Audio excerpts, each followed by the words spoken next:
Hello everybody and welcome back to another episode of the Wellsy Weekly Podcast, the show where I talk about anything and everything. How you all doing today?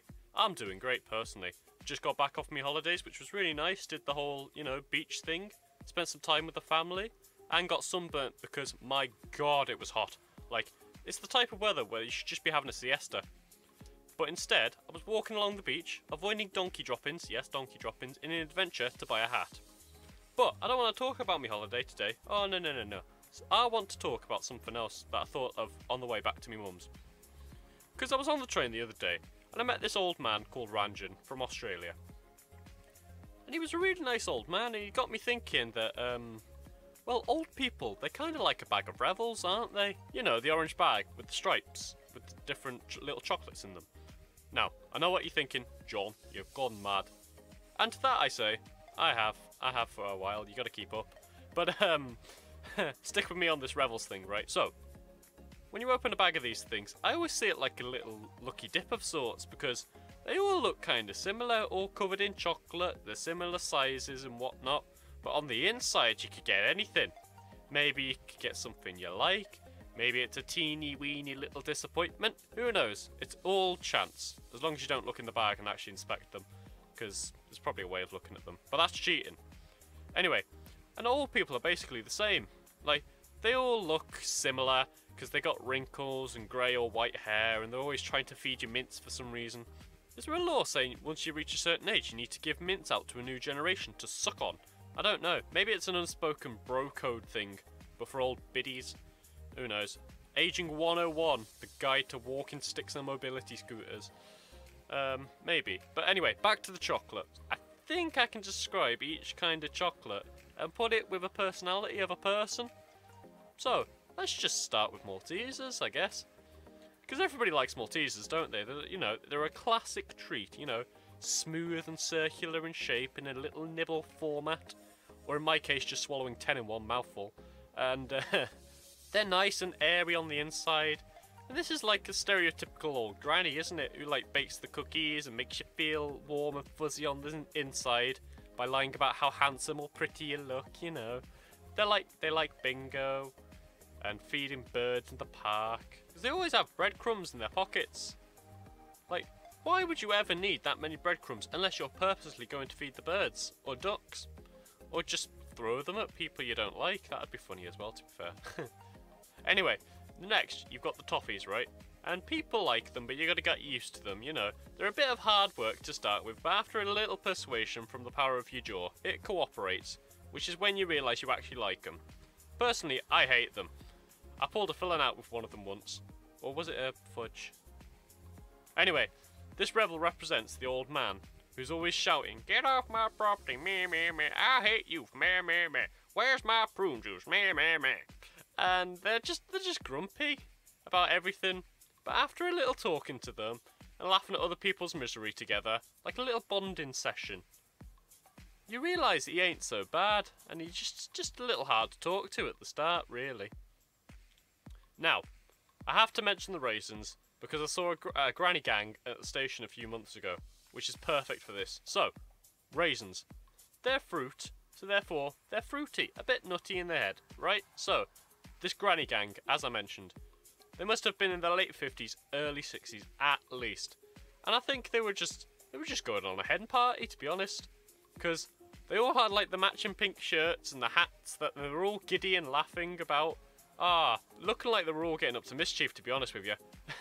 And it was quite funny because you don't expect to see women of that age going for a wild night out on the town. Can you imagine that? Margaret, have another Prosecco, I dare ya.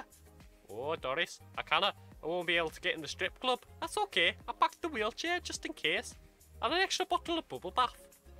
Bet they had a good night. Now, the next two describe my gran and granddad, and I love them both. But they are literally the definition of an old married couple, right? Like, if you look up old married couple, you'll see a picture of them two. Because they constantly bicker with each other. And annoying each other, I'm surprised they haven't tried to kill each other at this point. My gran is probably a minstrel like the Galaxy Counters if you want to use their official name. And she's this kind of like little Rebels chocolate because she's a bit of an underrated chocolate, isn't it? It's like, it's pleasant and it's just nice, you know. Plain and simple. Not trying to be anything more than it is, but that's okay. It doesn't need to be, you know. And that's my gran, just like, she's just there. She's just nice. You know, just living a life, really. Plus, if you don't swallow this chocolate properly, it'll probably choke you. And I feel like me gran's got an evil side to her that I'd rather not be on the receiving end of, to be honest. And then there's me granddad, and he's kind of like the orange cream, right? Because, like my granddad, I go through stages of liking the orange creams. And I have you have so much of one thing that you just get a little bit tired of it. Now don't get me wrong, I love my granddad, but he's a bit much at times because he just talks, and sometimes his stories are like brilliant, you know? And other times, he just talks a little too much. And the annoying thing is that you can't really stay mad at him for too long because he has this like charm about him, I'd say, and a cheeky grin that's hard to stay mad at. I mean, it's not impossible because my gran's done it for years. They're as bad as each other, them two, but I love them, you know, you gotta love your grandparents. And finally, there's the coffee chocolates, right? And you know what? They are bitter, and they leave a bad taste in your mouth. They are evil, and I'd much prefer a cup of tea to a coffee any day of the week. So of course I'm not going to like these chocolates. And you want to know what the worst thing about them is? They are almost identical to the Maltesers. So you think you're just going to get some nice and pleasant taste, but instead you get a slap in the face with an ugh. Yeah, that's right, an ugh. Now, I know quite a few old people that could go into this category. But on my holiday, there was this one woman. This grey witch was one pure cunning and greedy old woman, right? And she hustled me out of a magnet. And I know what you're thinking. What on earth am I talking about? Well, I'll tell you in glorious fashion. So, I'm in the arcades, and I have a pot of coppers, about £1 worth. And I go to the coin dropping machines, you know, and I see this magnet. I'm like, ooh, that looks nice. And I want it. So, I begin the process of fighting for this magnet, you know, putting the coins in, letting them roll, letting them drop from the top one, and then letting them drop from the other one, you know. And it was near the edge anyway, so I could have done it. So, for the next 5 to 10 minutes, I'll work on this machine. I get the coins falling, thinking they're free, only to be slotted straight back into the system. Oh yeah. And I'm trying to win this magnet. And this woman on the machine next to me is just looking at me. And then she moves to the machine on the other side of me. Still watching me. And you know what she did? She was stalking my machine. She was staring down at my magnet, watching it like a hawk.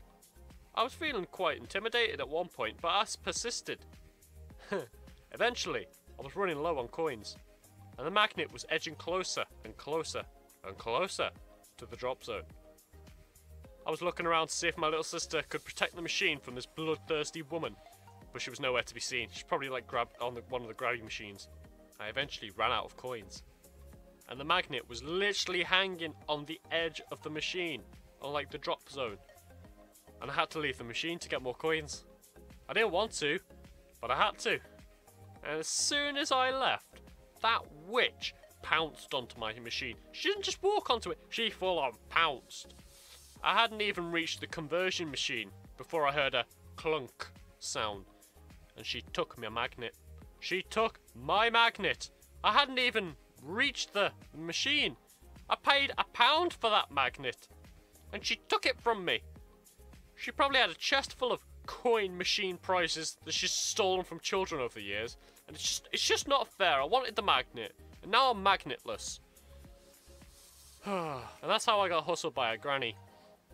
So in short, that's why old people are like a bag of rebels. Some of them are really nice and airy and just nice. And others hustle you out of magnets. So, if you've enjoyed what you've heard today, let me know down below. Thanks for listening, and as always, enjoy a cuppa.